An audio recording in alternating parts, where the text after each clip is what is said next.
Meus irmãos, boa tarde novamente. Boa tarde aos irmãos também que vão acompanhar mais tarde pela internet. Mais uma vez lembrando que nós estamos lendo o livro Conselhos Importantes para Novos Cristãos, do nosso irmão Fernando Angelim. E nós vamos continuar ali na página 67. Esse capítulo aqui, ele vem falar muito sobre a questão de arrepender-se e crer no Evangelho. E nas outras aulas nós falamos bastante sobre a questão do arrependimento. Que o arrependimento não é só sentirmos mal por algo errado que nós fizemos. O verdadeiro arrependimento é quando nós, primeiramente, temos o próprio Deus trabalhando em nosso coração e trazendo ali a consciência de que aquilo que nós fizemos é pecado e é algo que a gente precisa deixar. Então, isso é o verdadeiro arrependimento. Todo o resto é só um remorso, é só um sentimento ruim. Porque nós sabemos que arrependimento, ele precisa ter o próprio Deus trabalhando no nosso coração. E a gente viu, quando Deus ele trabalha no nosso coração, ele traz principalmente a consciência do pecado, a consciência que nós precisamos de um Salvador para que aquela prática nossa, nós tenhamos pelo menos vamos dizer assim, um vislumbre de que aquilo ofende a um Deus que é santo, santo, santo. Essa prática é algo que vai contra aquilo que nós chamamos de moral, ou seja, o que determinamos que é certo ou errado. Então, isso precisa trazer em nós uma contrição e falar: Deus, pequei, não quero mais isso. Isso é só através do Espírito Santo. Como eu falei, às vezes a gente se sente mal, ou pessoas que não conhecem a Deus, eles têm a consciência do que é errado, mas não necessariamente isso é o arrependimento. E aí, como nós falamos aqui, nós demos dois exemplos. Pedro e Judas Iscariotes, onde eles fizeram algo errado, eles tiveram a consciência que eles erraram, porém, a gente viu que se arrependeu verdadeiramente, que foi Pedro. Depois ele torna-se um importante apóstolo, né? Ele reconhece ali que ele errou, inclusive ele pede perdão ali para Jesus Cristo. E Judas Iscariotes, infelizmente, ele acaba se destruindo ali pelo um sentimento de remorso. Né? Ele acaba se suicidando depois na história. Depois nós vimos também a questão das evidências, né, de que você é uma pessoa salva. Que são testes ali que a gente fez para analisar a nossa vida e ver se a nossa vida está de acordo com o Evangelho, ou então tudo que a Bíblia diz sobre, né, o Evangelho e sobre também as nossas, vamos dizer assim, obrigações para com Deus e aquilo que Deus requer de nós, se nós estamos de acordo, se nós estamos vivendo uma vida que realmente reflete o Evangelho em nós. E uma dessas evidências, que nós vamos hoje continuar e vamos terminar, na verdade, depois a gente vai retomar, né, ali só fazendo uma geral, é a evidência social aqui que está no 2.3. Alguém pode ler, por gentileza, até a primeira referência, João 3,35?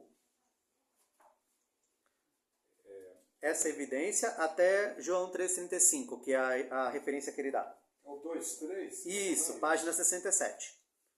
Aqui. Essa evidência trata-se da demonstração de amor pelo próximo. Nisto conhecerão que somos discípulos de Jesus, se amarmos uns aos outros. João 3,35. Essa referência de João 3,35, ele vem falar do amor de Deus para com Jesus e que ele entregou todas as coisas em suas mãos. Então, talvez seja uma referência que, para explicar isso aqui, nós vamos usar outras que são um pouquinho melhores que o próprio livro ele vem falar. Mas existe uma pergunta aqui, depois disso, que fala assim: você ama outras pessoas? Porque hoje, o que nós falamos até aqui, a gente tratava muito do nosso amor para com Deus. E a gente falou muito, falando, olha, o amor para com Deus não é só a gente falar assim, eu amo a Deus. Concorda que isso é um pouquinho vago, eu ficar falando amando a Deus?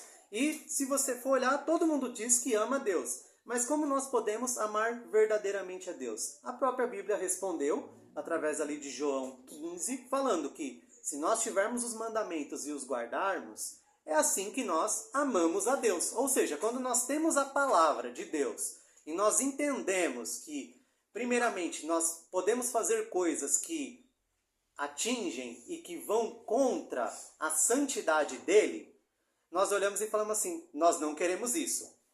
Infelizmente, por causa da nossa natureza humana, não significa que nós não vamos errar. Nós vamos errar.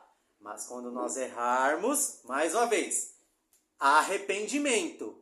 Nós entendemos que o pecado ofende a Deus, que nós somos crentes e amamos a Deus e a gente não quer permanecer naquela prática. Então nós vamos pedir perdão e verdadeiramente se arrepender. Pedir para Deus, ó Deus, me ajuda. Em alguns casos, vamos ter que pedir ajuda, por exemplo, para o pastor. Aí falando, não, pastor, eu estou com uma dificuldade, eu estou com um pecado, eu estou com uma coisa que eu não consigo tirar da minha vida.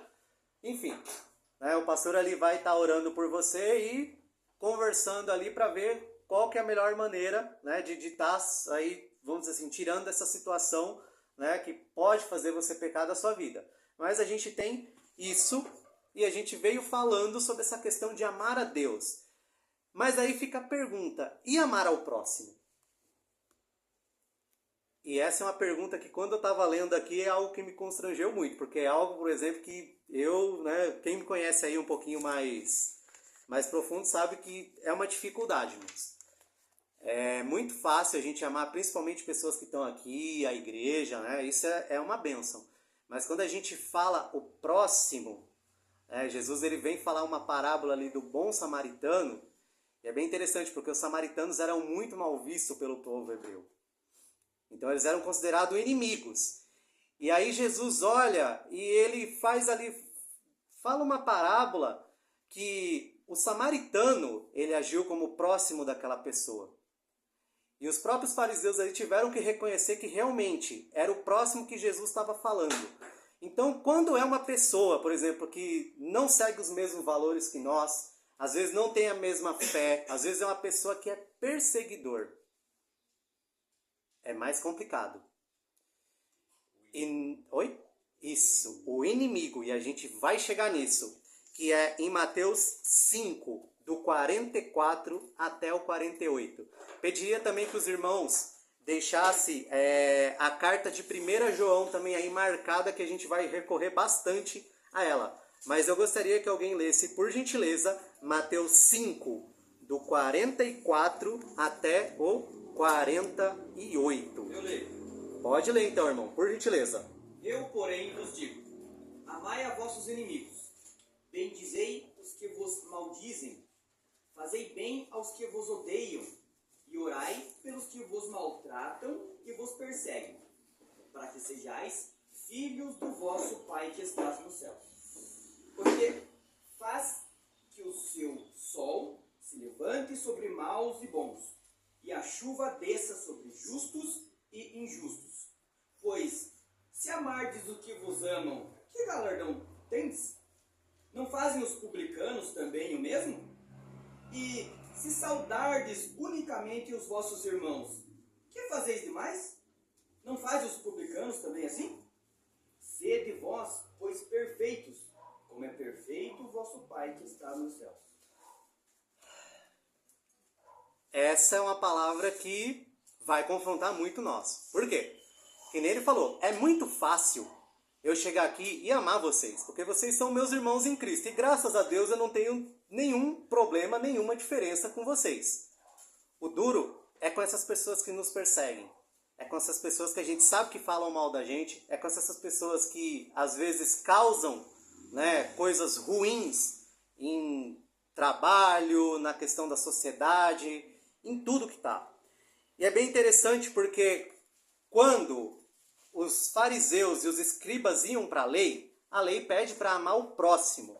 Só que Jesus, ele dá uma interpretação que ele vai um ponto a mais. Não é somente o próximo.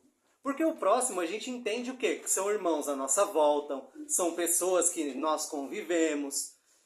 Quando Jesus fala para amarmos os nossos inimigos e orar por eles, inclusive por aqueles que maldizem, irmãos, isso ele pega aquele aspecto da lei e ele aumenta. Porque agora a responsabilidade é muito maior. O que antes a gente olhava, por exemplo, pessoas que, ali, um samaritano, por exemplo, um publicano que era muito mal visto, Ele até cita aqui, né? Publicanos. Quem que eram os publicanos? Eram hebreus que recolhiam impostos em prol a Roma, e eles eram muito conhecidos por pegar um pouquinho a mais que deveria. Então, eles tinham ali uma quantidade X legal, só que eles pegavam um pouquinho a mais que era para encher os bolsinhos deles. Então eram pessoas muito mal vistas. E Jesus está olhando e falando assim, ó, se vocês amam somente aquele que está do seu lado, somente o seu irmão da igreja, é muito fácil. Até os publicanos fazem isso, né? Até os publicanos se amam entre si. Mas não, nós somos chamados muito além. Aquelas pessoas, por exemplo, que nos perseguem, aquelas pessoas que nos fazem mal, aquelas pessoas que nos fizeram mal, esses também nós somos chamados para amar. E aí é onde está a dificuldade. Porque o nosso coração, infelizmente, ele quer o contrário, né? Eu estava pensando nisso e eu estava falando assim, eu imagino, né, eu me coloquei numa situação assim, eu imagino Saulo, que depois vai virar Paulo. Se eu tivesse naquela ocasião e Deus falasse assim, ora por Paulo, eu provavelmente, assim me conhecendo, provavelmente eu seria a pessoa que não oraria para Deus aparecer para ele, ele cair do cavalo, ficar cego e se converter. Eu oraria para ele cair do cavalo, bater a cabeça e, né, enfim, Deus recolher. E essa é uma tendência, infelizmente, nossa. Mesmo sendo cristãos, é algo que a gente precisa lutar. Porque a gente vê pessoas, por exemplo, perseguindo, pessoas maldizendo, e a primeira coisa que vem na nossa mente é um sentimento de revolta, falando assim, olha Deus, essa pessoa que persegue inocentes. Olha essa pessoa que está fazendo coisa ruim com a sua igreja. Olha essa pessoa que está perseguindo nossos irmãos, está matando, está fazendo um bocado de coisa que está atrapalhando. Então o nosso interior acaba se revoltando contra isso. Só que Deus ele pede para nós amarmos como Ele ama. Ou seja, para a gente orar por essas pessoas, para a gente bendizer aqueles que nos maldizem. E essa está a dificuldade. Sabe? Às vezes a gente não sabe dividir o que é isso. Às vezes a gente vai orar e a gente quer que a pessoa morra. Irmãos, não é assim. Tá? Eu estava até pensando nisso e algo que me veio, por exemplo, foi o exemplo aqui. Nós sabemos que temos irmãos que vieram de um país onde está tendo uma forte perseguição, assim como existem também outras pessoas que estão em países com uma forte perseguição, onde homens e mulheres poderosos estão fazendo coisas terríveis. E qual que é o papel da igreja frente a isso? Como que a igreja deve orar frente a isso? Essa é uma pergunta que a gente tem que se perguntar e tem que analisar. Então, assim, a questão, por exemplo, de pedir, né? A gente pede para a pessoa assim, ó, que Deus venha convertendo, que Deus venha tirando do poder, que Deus venha anulando tudo isso que Ele quer fazer de mal. Porém, quando a gente vai olhar a Bíblia também não nos autoriza, né, a maldizer ou então responder esse mal. Pode falar. Depois eu vou falar, mas para não perder o gancho, você falou do Paulo. Quando Deus aparece para Ananias, sim, e fala, ó, vai atrás, Ananias, o que acontece? Não dá uma de bobão. sim, Ele inclusive indaga o Senhor, fala, Senhor, mas não é esse que está vindo com cartas para levar o pessoal preso, para ficar o registro aqui, depois eu vou falar um pouco sobre essa questão de amor. Então é normal, Ananias perguntou para Deus, Senhor, mas não é esse que está vindo preso. Aí Deus explica, fala, não, ó, ele é vaso escolhido, tal. Até no começo do ministério dele, ele teve uma dificuldade que tinham ali alguns discípulos que não queriam se relacionar com ele por saber quem ele era. Né? Então, existe realmente esse aspecto. Obrigado. Então, vamos lá. Se somente amarmos os que nos amam, mostramos um comportamento egoísta, semelhante a publicanos e a gentios.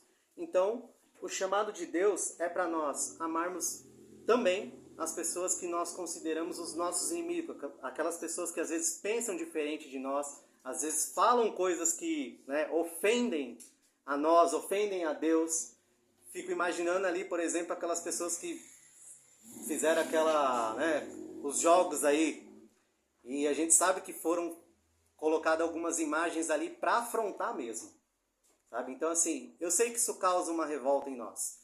Eu sei que isso acaba gerando uma indignação. Mas o próprio Deus, ele pede para a gente orar também por essas pessoas. E outra, nós não precisamos defender a Deus. Nós não precisamos defender a palavra no sentido de assim, a gente precisa atacar uma pessoa porque Deus, ele sabe como agir com todos. Assim como ele pegou o Paulo, né, que era o Saulo que perseguia, ele transformou esse homem, que era um homem terrível para o seu povo, na pessoa que simplesmente mais escreveu o Novo Testamento. Foi o maior escritor do Novo Testamento. Então imagina assim, a gente olha a vida dos discípulos, os discípulos foram muito importantes. Mas você vê, por exemplo, Paulo sendo o maior escritor e fazendo uma grande obra. O que mostra que Deus, ele pode pegar um coração que é terrível, é perverso, é perseguidor e mudar completamente. E essa é a mensagem do Evangelho, é o arrependimento. Deus, ele pode trazer qualquer um ao arrependimento. Ele escolheu as pessoas que ele vai trazer. Nós não sabemos. Então o que nós fazemos? Oramos e pregamos. Esse é o nosso chamado. Foi para isso que Deus nos chamou. Amém, irmãos? Amém. Então vamos continuar ali em 1 João agora, no capítulo 4, verso 21 e 22, que também vem mostrar esse amor em relação ali às pessoas e vem falar que esse amor ele também está ligado aos discípulos, ou seja, aos seguidores de Cristo. Então, em 1 João 4, do 20 ao 21, se alguém puder ler, por favor.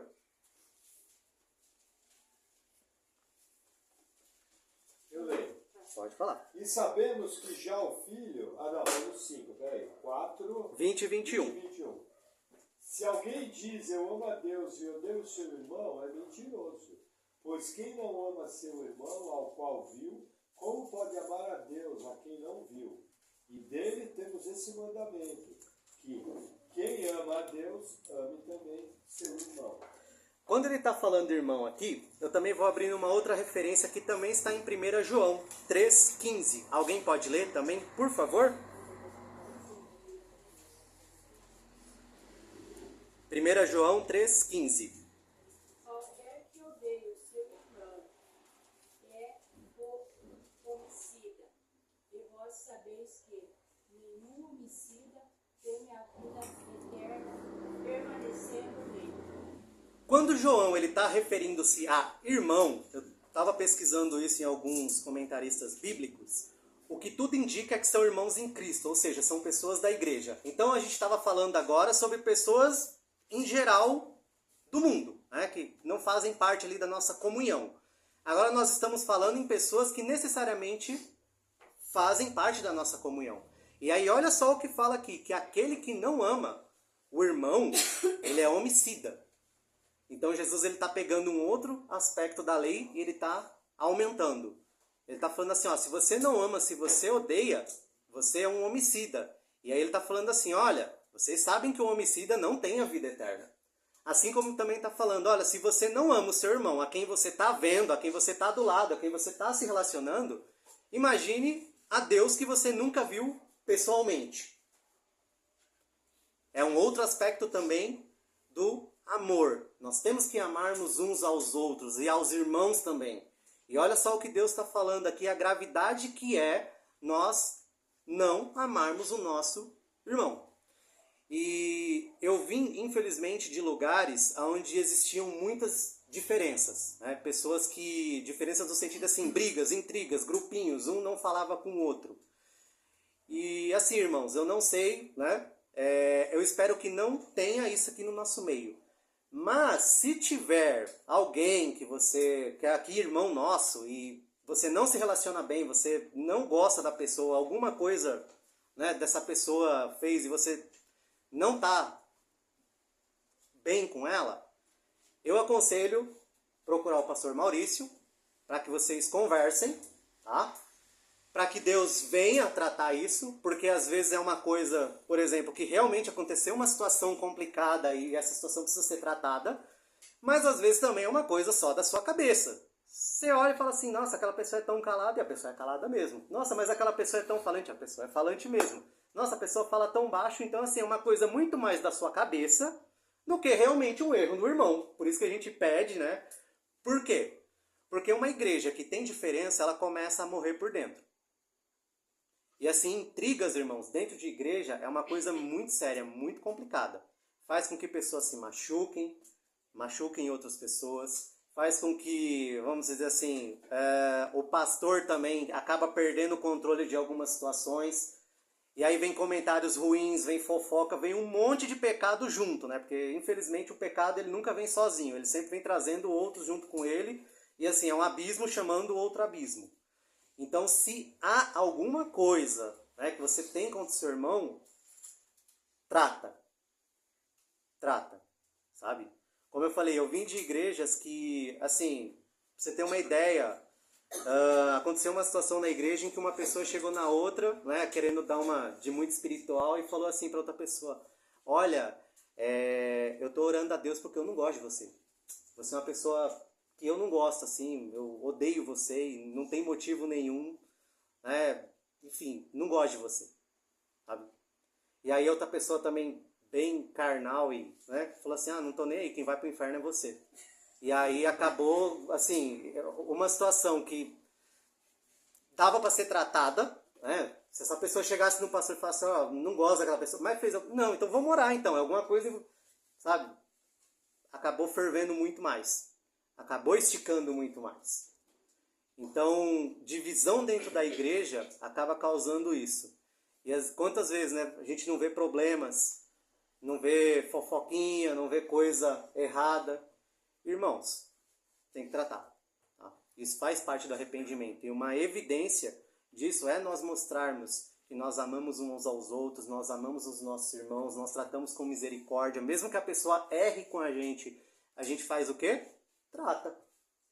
Se uma pessoa te tratou mal, por exemplo, você chega e fala: poxa, mas sei lá, teve um dia ali que e você nem falou comigo e tal, tava tudo bem? Às vezes a pessoa vai lá e fala: cara, não tava tudo bem, não é com você, tá? Sei lá, deu tudo errado na minha vida e aquele dia eu não tava legal e eu acho que eu falei alto com você, eu gritei, mas assim, cara, me perdoa, não é com você. E às vezes ele vai olhar e falar assim: puxa, foi com você mesmo. Não, porque aconteceu tal coisa, tal. Inclusive, né, isso pode até mesmo resolver maus entendidos que acontecem.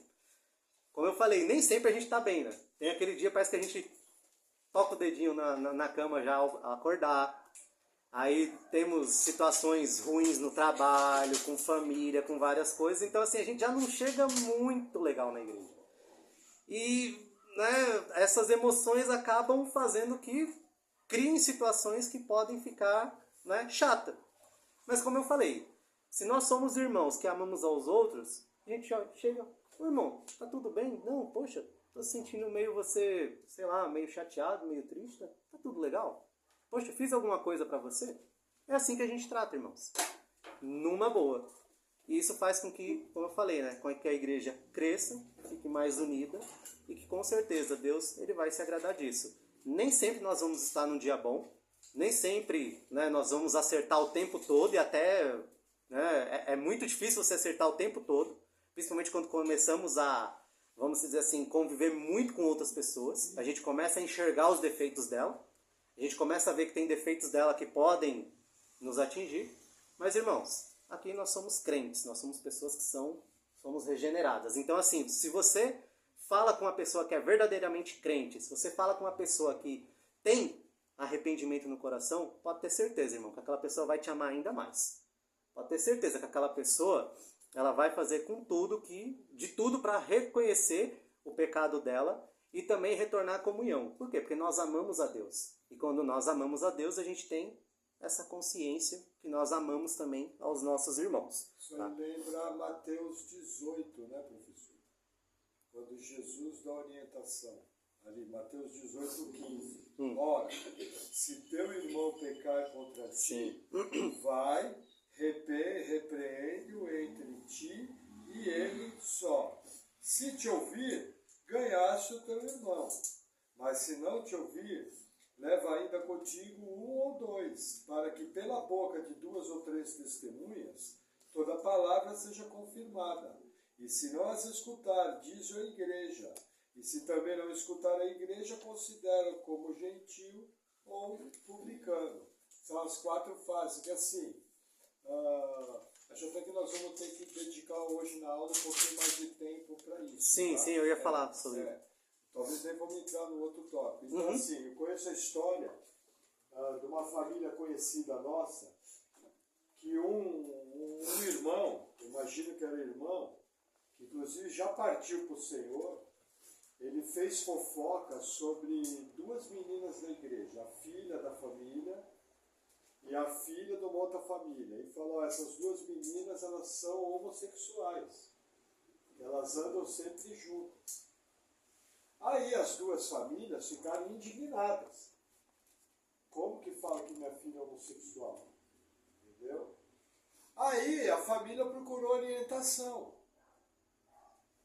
E o que orientaram para a família? Ó, faz o seguinte, chega no irmão e fala, irmão, ó, eu te perdoo. O João e a Aida conhecem essa história. Assim, aí a família chegou, seguindo a orientação, chegou para o irmão e falou, irmão, eu te perdoo. O irmão olhou assim e falou, tá bom. Me perdoa, perdoa. Mas assim, sem pé nem cabeça, sem preparo nenhum. O que tinha que ter chegado? Tinha que ter chamado o irmão de lá e falou, ó irmão, estou aqui conversando com o irmão, que o irmão fez uma acusação muito séria, chegou no nosso ouvido que o irmão falou que nossa filha e nossa vizinha eram homossexuais. Então, estou aqui conversando com o irmão em amor para esclarecer. Tinha que falar. E se o irmão não ouvisse, tinha que levar duas testemunhas. E se não ouvisse, tinha que levar o caso à igreja. Não ouviu? Suspende. Fala, irmão, você vai ser excluído. Está de banco agora. Suspende da comunhão. Não ouviu? Expulsar da igreja. Entendeu? Resultado. Veja, esse irmão não foi tratado, morreu cedo. Nós não sabemos se de repente não foi Deus que recolheu. Conhecendo o texto de 1 Coríntios, sim, Deus recolhe. Será que se ele tivesse sido repreendido, ele não ia guardar mais de sua boca?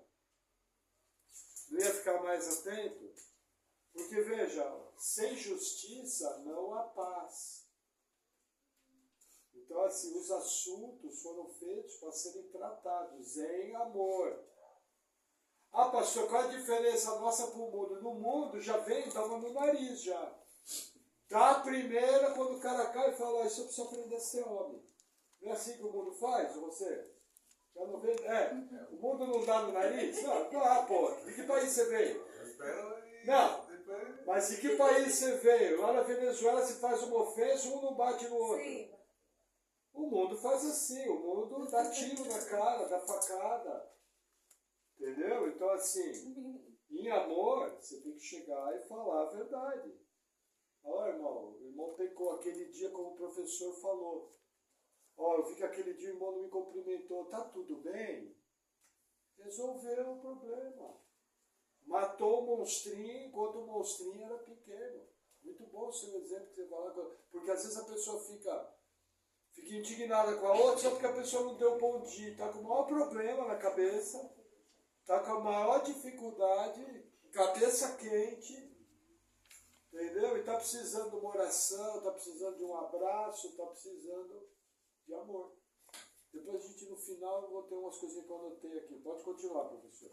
Então, essa questão, irmão, de nós amarmos os nossos irmãos, ele está muito ligado a isso da igreja, tá? Tratar pecados junto ali como um corpo. Então, nós precisamos entender isso e, principalmente, colocar também isso em prática. Como eu falei, nem sempre nós vamos estar num bom dia. E aí, fazendo o resumo de todas essas coisas aqui que nós falamos, que foi o tópico 2, o tópico 2 que começa ali na página 64. Como posso saber se sou salvo? A primeira, então, evidência ali, que foi a primeira coisa que a gente parou para analisar, foi a questão da fé. Ou seja, é necessário que nós que somos crentes, ou que se dizemos crente, creiamos em Cristo, é o Filho de Deus que veio em carne. E isso nos leva ao arrependimento de pecados e à esperança na salvação por meio de Jesus. Então a primeira coisa que a gente tem que analisar na nossa vida, quando a gente se diz cristão, eu tenho realmente fé? Eu creio que Jesus Cristo é Deus? Eu tenho essa consciência. Porque hoje você dizer que é cristão não significa mais nada. Nós sabemos que até católicos, né, que têm uma fé completamente diferente da nossa em vários aspectos, eles se dizem cristãos. Assim como também existem muitas pessoas que são enganadas, né, por causa de uma teologia errada, porque não entendeu mesmo o evangelho, porque levantou a mão na hora que o pastor chamou lá na frente, falando, você quer Jesus? Quero. Beleza, a partir de agora você é cristão. Então a primeira coisa que a gente tem que analisar na nossa vida, nós realmente temos fé? Nós realmente entendemos o que é o evangelho? E aí fazendo, né, novamente a menção daquilo. O evangelho foi a pior notícia que nós ouvimos na nossa vida e foi a melhor notícia também. Essa é a nossa consciência. Não existe evangelho sem fé, ou seja, sem arrependimento, sem crer que Cristo é a nossa única esperança para a salvação. Não existe evangelho sem isso. Tá? E a segunda é na questão moral ou de obras, que nós vimos lá na página 65. Então a gente fez até uma brincadeira ali, né? Imagina se eu olhasse hoje e falasse assim, não, irmãos, eu cheguei aqui, mas eu fui atropelado agora há pouco por um caminhão e o caminhão passou por cima de mim, foi um negócio feio. É óbvio, vocês iam olhar e falar assim, não, né? Só se for um caminhão de algodão, né? Não aconteceu isso. Como é que eu posso dizer que eu sou cristão e pratico as mesmas obras mundanas? Vivo o mesmo padrão de vida. Né? Então a gente às vezes até brinca que é o evangelho dos Simpsons. Que todo mundo, no domingo de manhã, está na igreja. É o cara que faz isso, é o cara que faz aquilo, é o bêbado, é o dono do bar, é todo mundo ali, mantendo aquela religiosidade. Mas você vai olhar ali durante a semana, os frutos do Espírito não aparecem nada. Você vê que a pessoa não mudou completamente uma vírgula. Como que a gente pode, então, dizer que essa pessoa realmente se arrependeu dos pecados? Quando eu falo dessa pessoa, é fazendo uma autoanálise. Como é que eu estou vivendo a minha vida? Será que as pessoas que me conheceram antes de ser cristão notam uma diferença? A gente até brincou, né? Até as pessoas que são malucas, né? Vão olhar e falar, nossa, esse cara virou o maior chato do mundo, né? Agora só quer saber de Bíblia, não quer mais saber de beber, não quer mais saber de ficar, né, no campinho aqui de futebol. O cara virou o maior chato. Então, se as pessoas estão falando isso de você, assim, tá no bom caminho. Assim quanto as pessoas que são cristãs vão olhar e falar, olha, nossa, que legal, o Erasmo vivia em campo de futebol, vivia bebendo, fazendo um monte de coisa errada, né? Via aí enganando todo mundo, olha como Deus transformou essa vida. E aí nós resumimos tudo isso numa frase, que ela diz assim, eu não sou quem eu gostaria de ser. Eu não sou quem eu poderia ser ainda. Eu não sou quem eu deveria ser. E aí vem o mas. Mas, graças a Deus, eu não sou mais quem eu era. Então, isso a gente tem. Mas, né? E a gente sempre vem falando aqui sobre essa questão do mas. E agora também nós temos a evidência ali social da página 67. Que nós acabamos de falar aqui sobre o amor com aquelas pessoas que nós discordamos, que são nossas inimigas, as pessoas que não compartilham a mesma fé, a mesma, vamos dizer assim, o mesmo estilo de vida que nós, assim como também os nossos irmãos da igreja, que isso também é muito importante, para não haver divisão entre nós. Então, todas essas coisas são coisas que a gente tem que parar e analisar. Isso assim com uma certa frequência. Poxa, como é que eu tô, né? Será que eu não estou derrapando em algum desses aspectos? É realmente passar um pente fino na nossa vida e às vezes nos colocar mesmo contra a parede. Falar, poxa Erasmo, olha, você não está amando, né, ao próximo, ao seu inimigo, o quanto você deveria. E isso veio falando assim muito comigo ao meu coração durante essa semana. Né? Porque às vezes, né, quem me conhece aqui, como eu falei, sabe que eu tenho essa dificuldade. E é algo que eu tenho que parar e me arrepender, porque isso é pecado. E se a Bíblia diz, não existe desculpa. Que desculpa eu vou chegar para Deus e falar, ai Deus, sabe o que é? Não, aquela pessoa fazia tanta coisa ruim. Não, Deus vai realmente querer uma desculpa minha? ou vai chegar e falar, então, estava na palavra, você não disse que me ama? Você não disse que esse amor seu é verdadeiramente genuíno? Então por que você não cumpre? Por que você não faz, então? Será que você me ama mesmo? O tanto que você está falando que me ama? Ou o tanto que você acha que me ama? E aí fica aqui a nossa reflexão. Analisando tudo isso, será que nós apresentamos mesmo uma vida de quem realmente entendeu o Evangelho? De quem realmente teve a vida transformada? E é bem interessante porque quando a gente começou a escola bíblica e quando a gente começou falando sobre pecados, geralmente a gente falava dos pecados que a gente chama de esdrúxulos, né? Ou seja, aqueles pecados que são assim horrendos ou que todo mundo vê. Por exemplo, sei lá e roubar. Todo mundo vai ver. Sei lá e matar. Todo mundo vai ver. Sei lá e ficar caindo na rua de bêbado. Todo mundo vai ver. Mas quando a gente vai aprofundando na palavra, nós vamos vendo que nós temos muito mais pecado do que a gente pensa. E que às vezes aquela leitura muito simplória, né, que a gente até brincou aqui com uma pessoa uma vez, falou, não, eu não peco. Não, é porque assim, ó, eu não roubo ninguém, eu não mato, eu não cometo pecado para a morte, né, que é o que eles chamam. Aquilo ali é extremamente raso. Quando você vai se aprofundando nos ensinos, você vai aprofundando na Escritura, Deus ele vem fazendo assim, ó, ele vai tirando coisa de dentro. É por isso que o nosso irmão, em 1 João, falou que aquele que não diz que não tem pecado, aquele que diz que não tem pecado, é mentiroso. Ou seja, você já vai ter que pedir perdão pela mentira e por mais algumas coisas que você está fazendo e você não está vendo. Porque às vezes seu conhecimento sobre Deus é tão raso, é tão baixinho, que você não vê, por exemplo, que o simples fato de você não gostar de uma pessoa, de você ter uma diferença com o irmão seu não tratada, isso é um pecado. E isso é um pecado muito grave. Que Deus te compara como um homicida. E você nem matou alguém de verdade. Mas olha como a palavra ela nos confronta. Olha como a palavra ela chama a um arrependimento verdadeiro. E olha como essa questão de pecado não é só aquilo que às vezes a gente enxerga. É justamente aquilo que ninguém enxerga em nós. A pessoa olha e fala assim, nossa, o Erasmo é uma pessoa, é uma bênção, né, tal. Mas ela não sabe o que o Erasmo tem dentro do coração. Mas Deus enxerga. E Deus faz isso, ó. Faz você trazer tudo à tona. É muito importante, irmãos, que a gente leia a Bíblia, que a gente ore, que a gente jejue.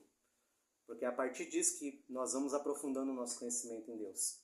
E é a partir do momento que nós vamos aprofundando o nosso conhecimento em Deus, Deus ele vai trazendo essas coisas aos nossos corações. Deus ele vai mostrando coisas que estavam ocultas até mesmo pra gente. É importante também que nós estejamos em estudos bíblicos, em escolas bíblicas, porque às vezes são coisas que a gente não para muito bem para pensar no nosso dia a dia. A gente não para, por exemplo, para pensar que a gente tem que fazer uma análise e falar assim, será que as pessoas veem uma mudança em nossas vidas? Se tipo eu perguntar hoje para um familiar meu, se eu chegar num familiar meu que me conhece desde, sei lá, criancinha, falar assim, olha, você notou alguma mudança na minha vida, assim, de alguns anos pra cá? Notei, pra pior. Sabe? Você notou alguma coisa?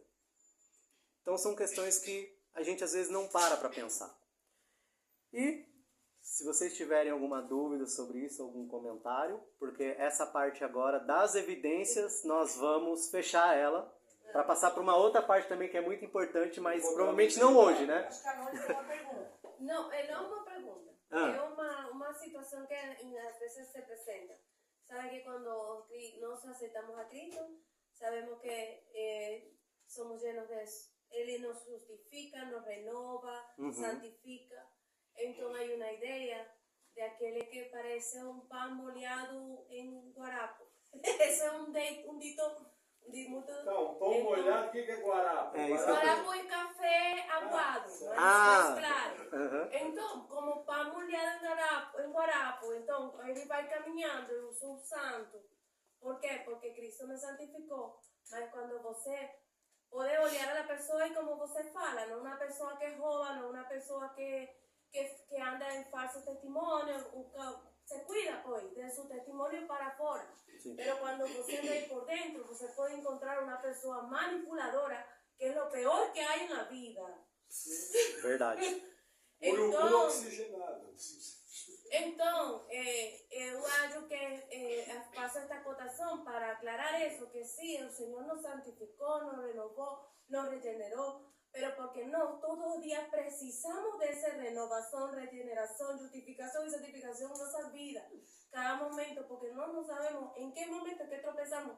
E nós quizás não fazemos assim abertamente. Pero por dentro, como estava falando o professor Erasmo, podrido. Então, Sim. isso é que o espelho da palavra de Deus. Sepulcros caiados, né? Jesus Cristo comparou fariseus. Pode? Pode falar, vai lá. Porque eu sei que seu comentário vai ser mais longo. Vai ser. Com relação a essa questão de relacionamento na igreja, dos problemas que o Erasmo citou, né, às vezes dessas picuinhas que existem, eu acho que uma coisa muito séria que a gente precisa parar para pensar é que, como cristãos, às vezes a gente está acomodado e se tornando muito consumista e sendo imaturo. Quando a gente se converte, quando Deus nos converte, né, a gente se converte, o chamado que a gente tem na caminhada cristã é maturidade. Porque quando nós somos cristãos maduros, a gente passa a olhar para o irmão até com um olhar de misericórdia. Porque esses relacionamentos que se afetam, tipo, o irmão não deu oi pra mim, eu já me afetei. Gente, isso é imaturidade. É criancice. Criancice. E o chamado... Existem cristãos imaturos? Sim. Sim. Mas o chamado cristão é não permanecer na imaturidade, mas caminhar à medida do alimento sólido. Sair do leite, ir para o alimento sólido e a partir disso dar respostas corretas. Porque essas picuinhas na igreja normalmente são frutos de superficialidade, imaturidade e falta de conhecimento bíblico. Quando a gente já está com um outro olhar, a gente tem um olhar refinado para o outro. E os nossos relacionamentos não são aguados, eles são sólidos também dentro da igreja. Essa questão de relacionamento da igreja, estou lembrando de duas histórias. Eu tenho 3 pontos aqui que eu quero falar com os irmãos. Veja, eu ainda não conhecia a disciplina bíblica como eu conheço hoje. Mas aconteceu um caso em que o filho de uma irmã da igreja chamou a minha esposa de mentirosa. Aí, naquela semana eu tinha lido Mateus. E falei, nós temos que conversar com o pastor. Na época, nós congregávamos numa igreja boa. Aí eu cheguei para uma pessoa e falei, olha, o seu filho chamou a Paula de mentirosa. Isso aí está errado. Você precisa corrigir o seu filho. Porque ela não mentiu. Aí a pessoa olhou para minha cara, não sei o que, eu falei, olha, é bom você corrigir, senão eu vou levar o caso para o pastor. Aí a pessoa chegou e falou, agora você é o espiritual, vai levar o caso para o pastor. Aí eu fiquei macho. Chamei o pastor. Olha, pastor, aconteceu isso, aconteceu aquilo outro. Em vez do pastor posicionar de maneira bíblica, ele chegou e falou, olha, irmão, sabe, lá em Goiânia a gente não se mete nos assuntos dos pequenos. Entendeu? E não aplicou o que a Bíblia manda. E era um pastor que conhecia a Bíblia. Entendeu? Então esse foi o caso. O sapo ficou aqui na garganta. Aí o segundo caso, nós congregamos uma grande igreja aqui em Curitiba. E um casal falou que queria vir na nossa célula, um casal de outra cidade, da região metropolitana. E eles estavam num outro grupo familiar. Aí eu cheguei para o meu líder e falei, precisa falar com os líderes dele, porque eles vão aparecer lá na célula e eu não quero encrenca. Porque quem tinha evangelizado esse casal tinha sido eu. Aí o que acontece? O meu líder da linhagem não falou com o líder da linhagem. E a notícia chegou no ouvido do outro líder de célula. E aí o outro líder de célula ficou macho, falou, como é que convidou para ir lá? Aí eu cheguei para o meu líder e falei, é simples, agora nós vamos sentar os 4. Os 4 casais. Porque eu não vou passar por atravessador aqui. Aí qual foi a resposta do meu líder? Não, sabe, aquele casal é machucado, não sei o quê, não sei o que lá, e tá. Fui obrigado a engolir de novo. Aí, na semana seguinte, eu fui no banheiro, antes do culto. Quem é que eu cruzo? O líder da outra célula. Ah, não perdi. Eu falei, irmão, o negócio é o seguinte, ó, os dois lá não quiseram falar. Mas vou te falar aqui, ó, eu não sou homem de atravessar ninguém, aconteceu isso, aconteceu aquilo outro, aquilo outro. Entendeu? E estou aqui dando minha palavra. E se você tiver alguma dúvida, a gente chama o casal agora e vamos resolver isso aqui agora. Entendeu? Foi os dois casos que ficou marcado. Porque sem justiça não há paz. Na igreja não tem meia palavra. Mesmo que você não fale na hora, que você vai orar por umas 2 semanas. Na igreja não pode haver meia palavra. É sim, sim, não. Tá? Outro detalhe do amor importante. Olha que interessante. Amai os vossos inimigos. Jesus fala, orai pelos que... bendizei os que vos maldizem. Então, o que é isso aí? Você vai ver que na pessoa existem pontos positivos. O que é bem dizer aí? Não é falar bem, ai, fulano é um grande juiz. Bem dizer o seguinte, Senhor, salva ele foi criado segundo a sua imagem e semelhança. Bem dizer é falar bênçãos. Maldizer é amaldiçoar. Bem dizer não é falar bem. Vocês compreendem essa diferença? Então, Senhor, salva aquela pessoa, ele foi criado a tua imagem e semelhança. Jesus morreu na cruz para que o pecador fosse entendeu? Isso é bem dizer. Não é falar, nossa, o fulano me fez mal, mas ele é um empresário. Entendeu? As pessoas torcem a escritura. Outro detalhe, olha que interessante. 2 Timóteo 4, Paulo fala o seguinte, Alexandre o Latueiro causou-me muitos males. Quem é esse Alexandre? Provavelmente é o cara que denunciou Paulo e que Paulo foi jogado numa masmorra, que você pode visitar até hoje em Roma. Aí você vê Paulo, delicodoso, ai, Alexandre o Latueiro. Olha, ele fazia uma lataria que ninguém fazia, é isso que ele fala? Olha o que ele fala. O Senhor lhe pague segundo as suas obras. Aí você perguntou, Paulo, peraí, você não ouviu o que Jesus falou? Amai os vossos inimigos? Que história é essa de que o Senhor lhe pague segundo as suas obras? Então o que acontece? Amor, gente, não é sentimento. Amor é caminho. Amor é atitude. O que é amar o inimigo? Primeiro, orar por ele. Segundo, denunciar as más obras. Olha, o fulano fez isso, fez aquilo outro. Terceiro, perdoar. Nós já vamos falar do perdão. Quarto, evangelizar a pessoa se possível. Quinto, seguir o que Jesus ensina em Mateus 18. Olha, fulano, você fez fofoca sobre mim. Isso é amar. Vou dar um exemplo. O camarada vem, vamos dar um exemplo diferente. A irmãzinha da igreja vem e começa a se insinuar para o seu marido. O que você tem que fazer? Primeira coisa, proteger o seu marido. Fala, olha, se você responder, eu dou uma bolsada em você. Segunda coisa, vai ter que conversar com a irmã. E vai ter que orar para ela deixar de ser sirigaita.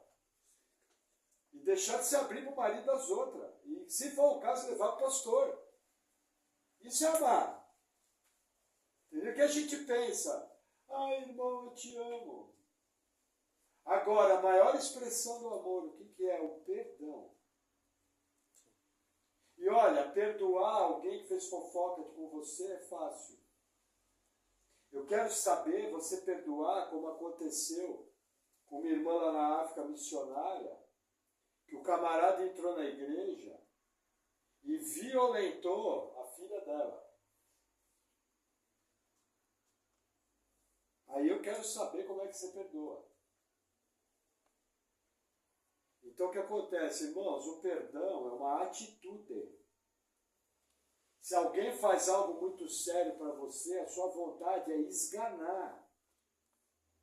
A sua vontade é amarrar no carro e arrastando daqui até Curitiba. Você fica indignado. Ó, Alexandre Latueiro me denunciou. Eu estou preso aqui nessa masmorra apodrecendo, com os ratos comendo meu pé. Porque o Alexandre me denunciou. O Senhor me paga.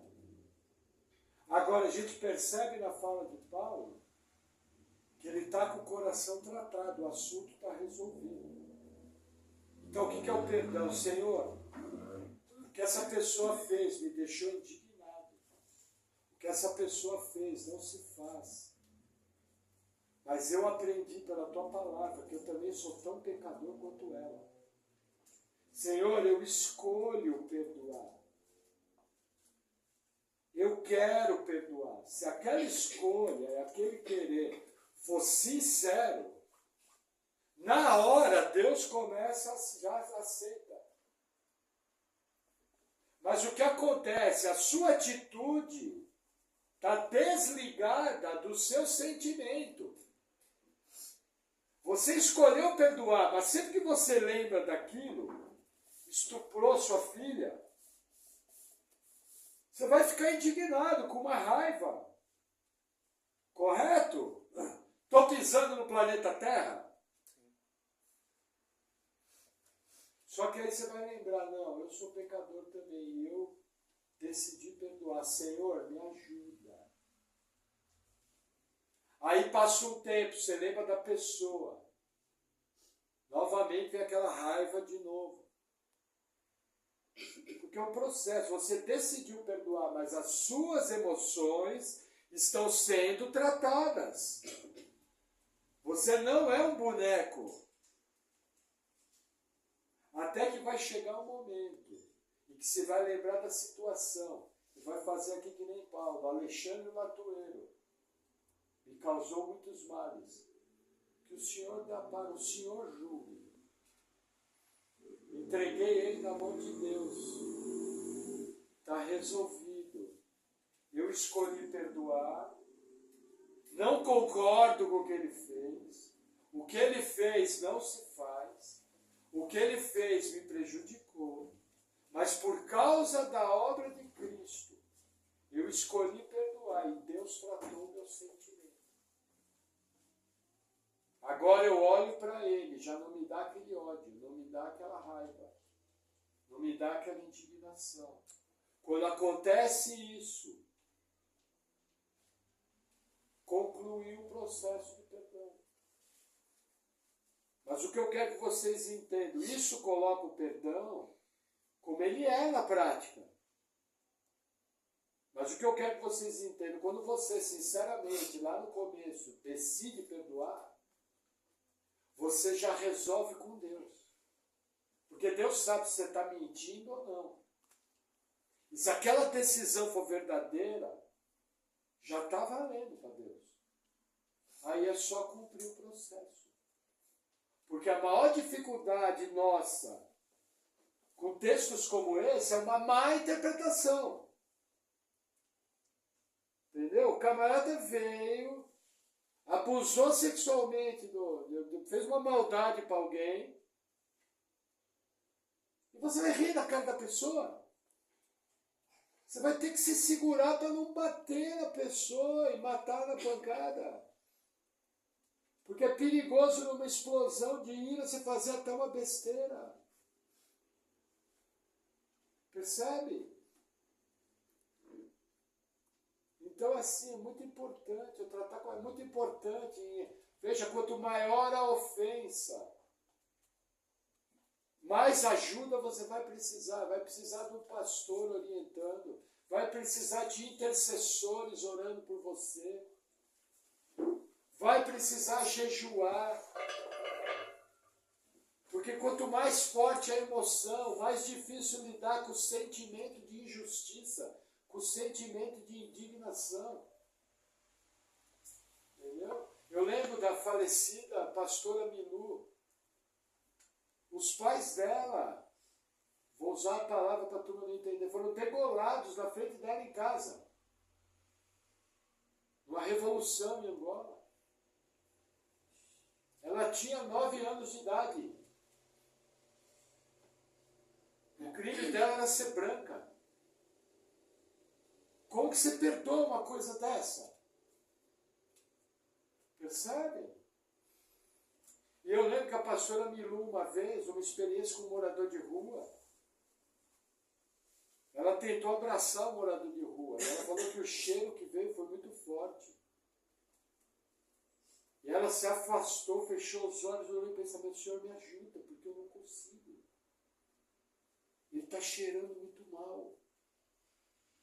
Sabe do que eu estou falando para vocês, gente? Estou falando de realidade de vida cristã. Isso é vida cristã verdadeira. Nós temos emoção. Nós temos uma carne.